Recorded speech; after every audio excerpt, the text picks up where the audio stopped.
Hi everybody. So I am here today to do our sixth night of Advent. So this particular day is kind of like a freebie in the book. And just so y'all are aware, I'm using an Advent devotional, Unwrapping the Names of Jesus. So that's the book that we are using for this particular study. So the 6 days, or not the sixth day, but the day before we start the new week on Sundays to do the candles. Um, so basically on Saturdays, we it's kind of like it's not a 3 day per se, but it doesn't cover a new name. It's what they call their action days. And it actually gives a couple of different activities as a suggestion for your week to be able to reconnect and bring in whatever that like hope was our value this week. So it's to help you kind of find that hope and find that throughout your week and coming up to the next set of Advent names. So what I'm going to do is I'm going to read those activities and just kind of go over them. There's also a mention for further resources, and I'll let you know what that resource is and what you can do with it as well. And I'll probably actually talk about some of these that I've actually already done and didn't even know I did it, but I did. So I'll probably kind of speak on those two as well. And then that'll be it for tonight. And we will come back tomorrow and light a new candle, as well as start our new virtue. And then we'll continue as we have been, and I'll do the names for each day of the week. So, without further ado, so this is week one activities, is what they call it. So this is Hope in Action. It says the activities below range from fun-filled family activities to service-oriented projects that you can do with your children or by yourself.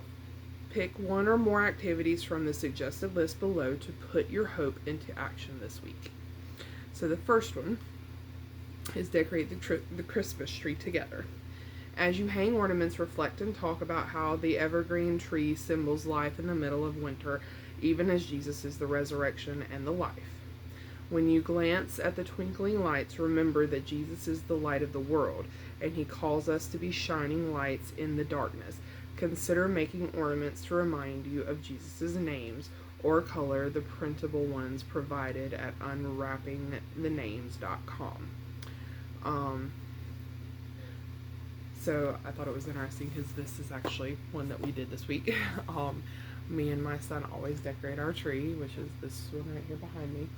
But that's actually a tradition of ours. Me and my son decorate it together.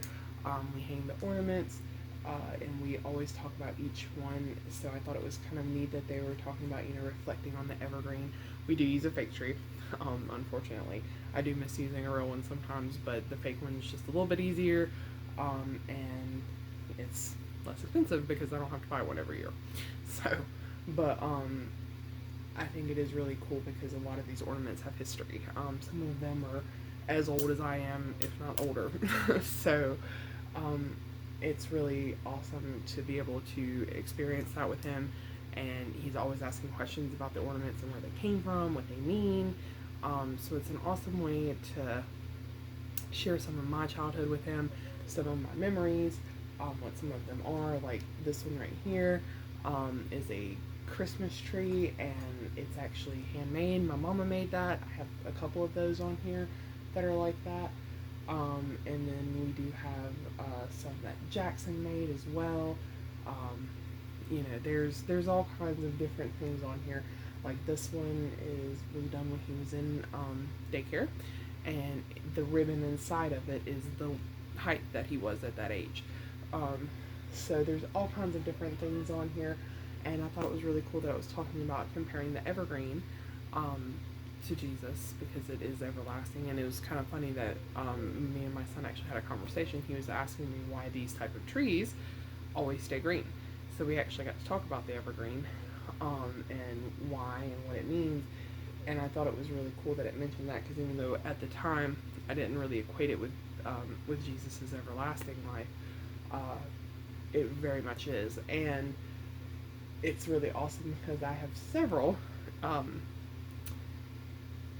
ornaments on here that are about Jesus. I have a nativity that my son actually picked out for me that's like way up there, and then I have one right here that a friend of mine gave me actually to kind of commemorate uh, my baptism that just happened recently.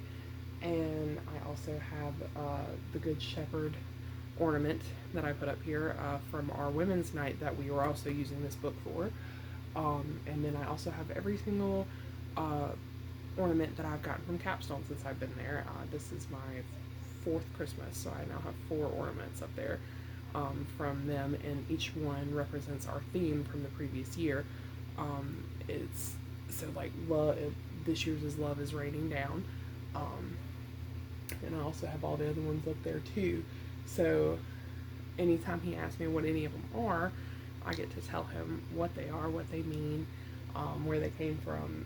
So it's an awesome thing to be able to explore my childhood with him, share my memories, share memories from other family, as well as talk about Jesus too, because I get to tell him what each of them mean to me, and like what each word represented, what the message was that was tied to that ornament, and so on. So I thought that was really awesome that that's kind of our tradition anyway, and that is part of their activities for Hope in Action.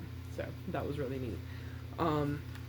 The next one is bake cookies for your mail carrier, garbage collector, or others who regularly care for your needs with little thanks.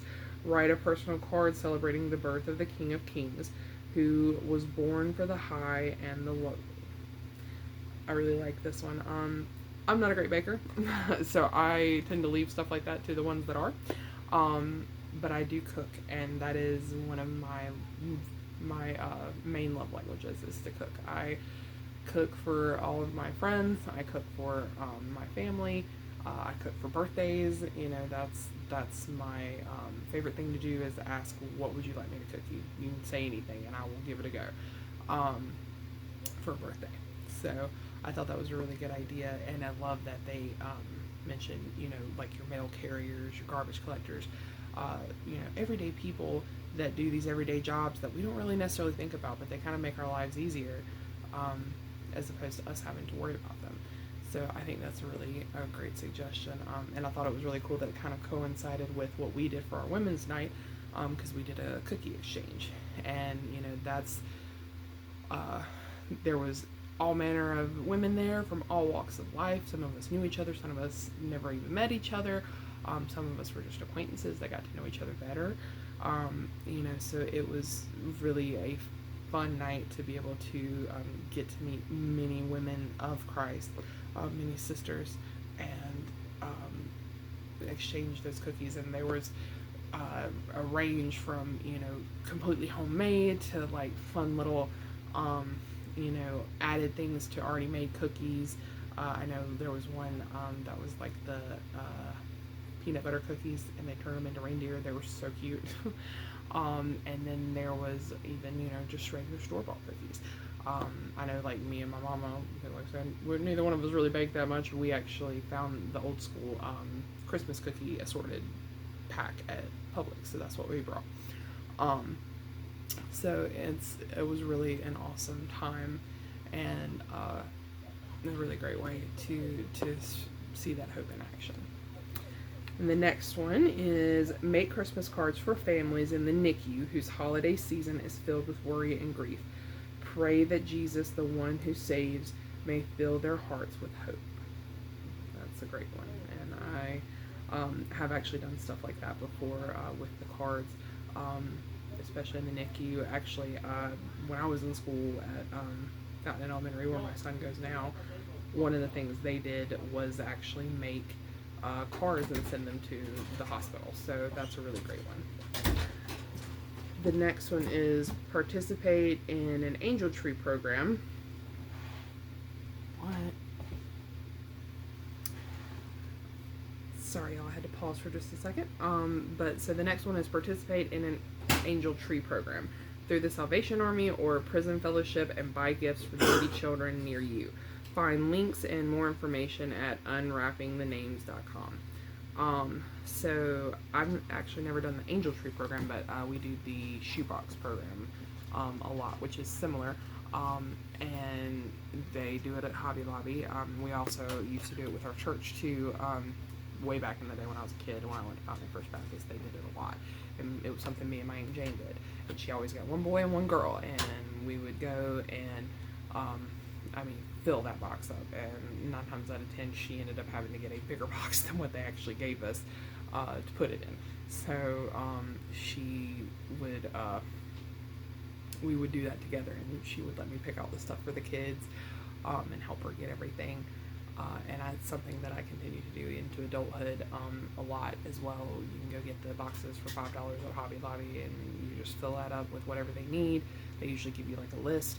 And like I said, I know when we did it at Fountain First Baptist, they actually would give you a specific age for the child and like what they might need and so on and so forth. So it's a really great program to do that. And I've heard of the Angel Tree, and they're very similar too. So it's a really good program as well to be able to do that. And it's a really great way to give back and give something to these kids, especially if they don't have that opportunity, because everybody deserves a Christmas and to know that they're cared for. So that's a really great one. The next, or the last one actually, is help decorate your church for Christmas and listen to gospel-rich, Jesus-centered carols that reinforce the reason for the season. Find a playlist at unwrappingthenames.com. So this was kind of the other one that I thought about that we actually participated in this week, or I did. So for the Women's Christmas Cookie Exchange that we did at my church last night, I actually went that morning to help decorate and get our table set up and do our centerpieces and just kind of help get everything ready. It wasn't a lot, because we did already have like a good bit of Christmas stuff up as far as like the trees and stuff like that. But we did get to set up the tables and do like centerpieces and help set up a couple little things to do with the decorations. And I actually got to do our raffle setup, which was we used these books. We gave these books out, and they would each table would have a book with a star in it to win the centerpiece at that table. And we did 2 extra raffles.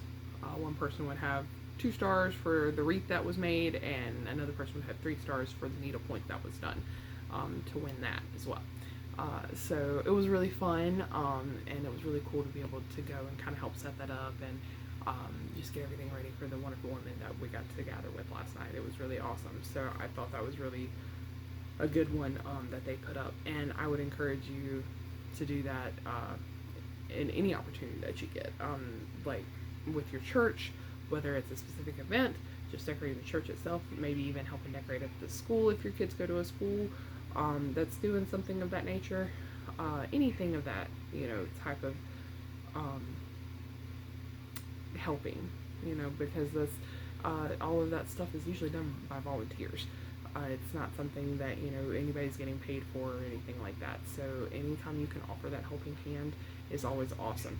And if we can throw those carols in there like what they were talking about in here, that's even better, which we did get to do while we were decorating the church. We ended up actually finding the Bluetooth that we use for our Kid Rock, which is our kids program, and we played carols while we decorated and all of that.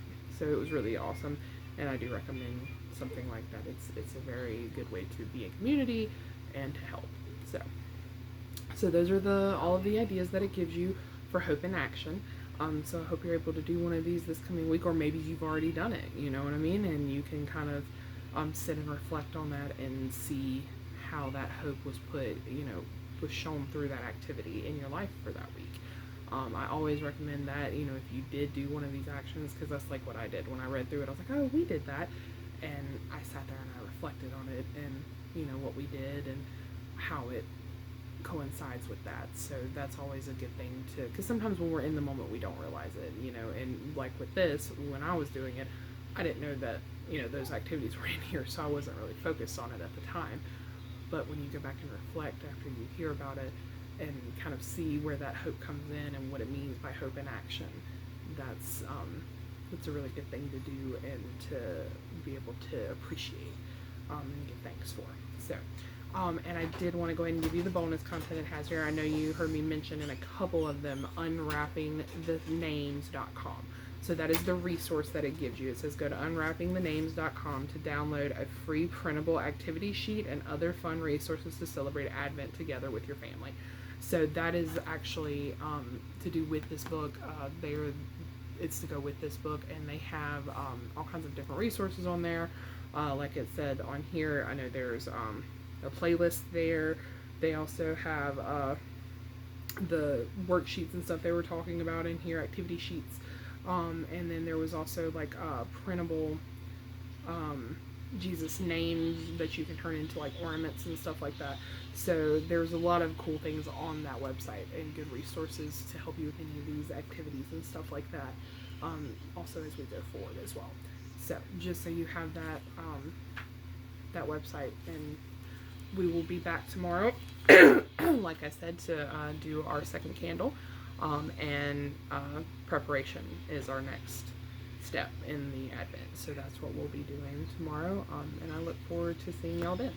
I hope everyone's having a wonderful Christmas, and God bless.